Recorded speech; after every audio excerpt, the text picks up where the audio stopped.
ಚೈತ್ರ ಆಚಾರ್ ಅವರು ಈಗ ಮಾರ್ನಮಿ ಹಬ್ಬಕ್ಕೆ ಬೆಳ್ಳಿ ಪರದೆಯಲ್ಲಿ ಮಿಂಚೋದಕ್ಕೆ ರೆಡಿ ಆಗಿದ್ದಾರೆ. ಸದ್ಯ ನಮ್ಮ ಬಾಸ್ ಟಿವಿ ಜೊತೆ ಮಾತುಕತೆಗೆ ಸಿಕ್ಕಿದ್ದಾರೆ. ಸೊ ಅವರ ಪರಭಾಷೆಗಳ life journey, cinema journey, personal life ಎಲ್ಲ ಒಟ್ಟಾರೆ ಇನ್ಫಾರ್ಮೇಶನ್ ಕೊಡ್ತಾ ಹೋಗ್ತಾರೆ. ಮೇಡಮ್ ನಮಸ್ತೆ, ಹೇಗಿದ್ದೀರಾ? ನಮಸ್ತೆ, ಚೆನ್ನಾಗಿದ್ದೀನಿ. ನೀವು ಹೇಗಿದ್ದೀರಾ?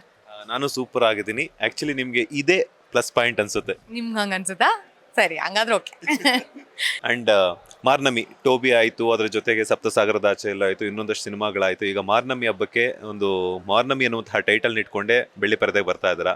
ಸೊ ಇವತ್ತು ಟೀಸರ್ ಸಹ ರಿಲೀಸ್ ಆಗಿದೆ. ಸಿಕ್ಕಾಪಟ್ಟೆ ಚೆನ್ನಾಗಿ ಕಾಣಿಸ್ತಿದ್ದೀರಾ, ಏನು ಹೇಳ್ತೀರಾ ಅಂತ? Thank you so much. ಅಂದರೆ ಕತೆ ಹೇಳಿದಾಗ ನನಗೆ ಆ ಪಾತ್ರ ಹೇಗಿತ್ತೋ ನನ್ನ ಇಮ್ಯಾಜಿನೇಷನಲ್ಲಿ ಸ್ಕ್ರೀನ್ ಮೇಲೆ ಇವಾಗ ನೋಡಿದಾಗ್ಲೂ ಹಾಗೆ ಇದೆ. ಸೊ ಅದೊಂದು ತುಂಬ ಖುಷಿ. ಆ್ಯಂಡ್ ಸಿನಿಮಾ ಅದ್ಭುತವಾಗಿ ಮೂಡ್ ಬರ್ತಾ ಇದೆ ಅಂತ ನಾವು ಪ್ರತಿಯೊಂದು ಹಂತದಲ್ಲೂ ಡಬ್ಬಿಂಗ್ ಮಾಡುವಾಗಲೂ ನೋಡಿದಾಗ ಚೆನ್ನಾಗಿ ಕಾಣಿಸ್ತಾ ಇದೆ ಅಂತ. ಆ್ಯಂಡ್ ಮ್ಯೂಸಿಕ್ ಆಗ್ತಿರ್ಬೇಕಾದ್ರೂ ಅವ್ರ ಇನ್ಪುಟ್ಸ್, ಪಾಸಿಟಿವ್ ರಿವ್ಯೂಸ್ ಎಲ್ಲ ನೋಡಿದಾಗ್ಲೂ ಓಕೆ, ಏನೋ ಒಂದು ಚೆನ್ನಾಗಿ ಶೇಪಪ್ ಆಗ್ತಾ ಇದೆ ಅಂತ. ಸೊ ಒಳ್ಳೆ ನಾನು ತುಂಬ ಕಾಯ್ತಾ ಇದ್ದೀನಿ ಹೇಗೆ ಪೂರ್ತಿ ಸಿನಿಮಾ ಆದಾಗ ಹೆಂಗೆ ಕಾಣಿಸುತ್ತೆ. ಬಟ್ ನಮ್ಮ ಸೈಡಿಂದ ಇದುವರೆಗೂ ನಮ್ಮ ಕಡೆಯಿಂದ ಹಾಕೋ ಎಫರ್ಟ್ ಎಲ್ಲ ನಾವು ತುಂಬ ಅಚ್ಚುಕಟ್ಟಾಗಿ ಹಾಕಿದ್ದೀವಿ ಅನ್ನೋದು ನನ್ನ ನಂಬಿಕೆ. ಸೊ ನೋಡಬೇಕು. I am very excited.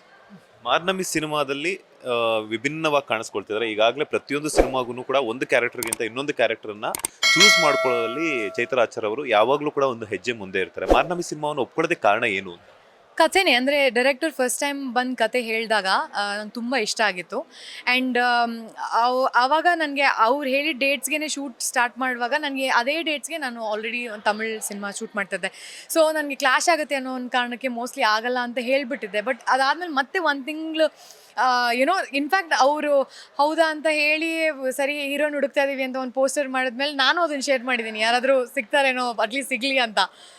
Then ಮತ್ತೆ ಒಂದು ತಿಂಗಳಾದ್ಮೇಲೆ ಇಲ್ಲ, ಯಾರೂ ಹಂಗೆ ನಮಗೆ ಬೇಕನ್ನಿಸ್ತಾ ಇಲ್ಲ, ನೀವು ಒಂದು ಸರ್ತಿ ನೋಡಿ ಅಂತ ಎಲ್ಲ ಹೇಳಿದಾಗ ಸರಿ ನೋಡಿ ಈ ಡೇಟ್ಸ್ ಹಿಂಗಿದೆ, ಇದೇ ನನ್ನ ಸಿಚುವೇಶನ್, ನೀವೇ ಸೊಲ್ಯೂಷನ್ ಕೊಡಿ ಅಂದಾಗ ಸರಿ ನಾವು ಮ್ಯಾನೇಜ್ ಮಾಡ್ತೀವಿ ಮೇಡಮ್, ನೀವು ನೋಡಿ ಅಂತ. ಸೊ ದೆನ್ ಓಕೆ, ನೀವೇ ಮ್ಯಾನೇಜ್ ಮಾಡ್ತೀವಿ ಅಂದರೆ ನಾನು ಇನ್ನೇನು ಹೇಳೋಕ್ಕೆ ಸಾಧ್ಯ, ನನಗೆ ಕತೆ ಇಷ್ಟ ಆಗಿದೆಯಲ್ವಾ. ಸೊ ನಾನು ಸರಿ ಮಾಡ್ತೀನಿ ಅಂತ ಒಪ್ಕೊಂಡಂಥ ಕತೆ ಇದು. ಸೊ ನಾನು ಮೋಸ್ಟ್ಲಿ ನನ್ನ ಹಣೆಯಲ್ಲಿ ಬರ್ದಿತ್ತು ಈ ಸಿನಿಮಾದಲ್ಲಿ ಮಾಡಬೇಕು ಅಂತ. ಸೊ ಅದು ಎಲ್ಲಿ ಹೋದ್ರೂ ಬಿಡದೆ ನನ್ನ ಹತ್ರನೇ ಬಂತು. And I am very happy ಈ ಸಿನಿಮಾ ನನಗೆ ಸಿಕ್ತು ಅಂತ. ಬಿಕಾಸ್ ಅದು ಈ ಪಾತ್ರ ಪ್ಲೇ ಮಾಡಬೇಕಾದ್ರೂ ದೀಕ್ಷಾಳಾಗಿ ನಾನು ಮಾಡಿರುವಂಥ ಎಲ್ಲ ಪಾತ್ರಗಳಿಗೂ ವಿಭಿನ್ನವಾಗಿದೆ. ಒಂದು ಆರ್ಟಿಸ್ಟ್ ಸ್ಯಾಟಿಸ್ಫ್ಯಾಕ್ಷನ್ ನನಗೆ ಸಿಕ್ತು. ಇನ್ನೊಂದು ಏನಂದರೆ ಅದು ಮಾಡಬೇಕಾದ್ರೆ ಆ ಚಾಲೆಂಜ್ ನನಗೆ ಕೊಡ್ತಲ್ಲ, ಒಂದು ಕಾಂಪ್ಲೆಕ್ಸ್ ಕ್ಯಾರೆಕ್ಟರ್ ನೋಡೋಕೆ ತುಂಬ ಬಬ್ಲಿ ಕ್ಯೂಟ್ ಅಂತ ಅನಿಸೋ ಅಂಥ ಕ್ಯಾರೆಕ್ಟರು ಒಂದು ಡಿಫ್ರೆಂಟ್ ಶೇಡ್ ತೊಗೊಳತ್ತೆ. ಆ್ಯಂಡ್ ಆ ಜರ್ನಿ ಡಿಫರ್ ಆಗುತ್ತೆ ಒಂದು ಸಿನಿಮಾ ಕಂಟಿನ್ಯೂ ಆದಾಗ. ಸೊ ಅದೆಲ್ಲ ನಿಮಗೆ ನೋಡೋಕೆ ಸಿಗುತ್ತೆ. ಸೊ ಆ ಒಂದು ಎಲಿಮೆಂಟ್ ನನಗೆ ತುಂಬ ಇಷ್ಟ ಆಗಿತ್ತು. ಅದೆಲ್ಲ ಮಾಡೋಕ್ಕೆ ಸಿಕ್ಕಿದೆ, ನನಗೆ ಖುಷಿ. ಸೊ ಲೇಟೆಸ್ಟ್ ಹಾಗೂ ಇಂಟ್ರೆಸ್ಟಿಂಗ್ ಸುದ್ದಿಗಳಿಗಾಗಿ ಬಾಸ್ ಟಿವಿ ಕನ್ನಡ ಚಾನೆಲ್ನ ಸಬ್ಸ್ಕ್ರೈಬ್ ಮಾಡಿ. ಹಾಗೆಯೇ ಬೆಲ್ ಐಕಾನ್ ಪ್ರೆಸ್ ಮಾಡಿ. ಇದರ ಜೊತೆಗೆ ಫೇಸ್ಬುಕ್, ಇನ್ಸ್ಟಾಗ್ರಾಮ್, ಎಕ್ಸ್ನಲ್ಲೂ ಮಿಸ್ ಮಾಡದೆ ಫಾಲೋ ಮಾಡಿ.